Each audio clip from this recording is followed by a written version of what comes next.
Munnar gap റോഡിന് സമീപം car നിയന്ത്രണം വിട്ട് കൊക്കയിൽ മറിഞ്ഞു. 2 പേർക്ക് പരിക്കേറ്റു. പരിക്കേറ്റവരെ മൂന്നാറിലെ ആശുപത്രിയിൽ പ്രവേശിപ്പിച്ചു. രാഹുൽ വിജയൻ ഇടുക്കിയിൽ നിന്നും ചേരുന്നു. രാഹുൽ, അപകടത്തിന്റെ വിവരങ്ങൾ എന്തൊക്കെയാണ്?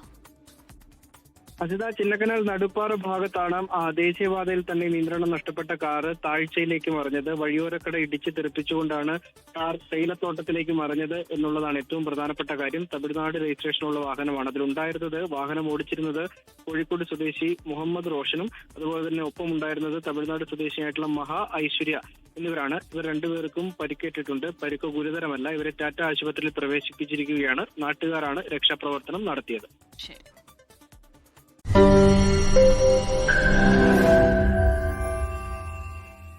ലോകത്തെവിടെയായാലും ഏത് സമയത്തും 24 വാർത്തകളും ഓഗ്മെന്റഡ് റിയാലിറ്റി പാക്കേജുകളും എക്സ്പ്ലെയിനറുകളും വിശദമായി കാണാൻ ഞങ്ങളുടെ യൂട്യൂബ് ചാനൽ നിങ്ങൾക്ക് സബ്സ്ക്രൈബ് ചെയ്യാം.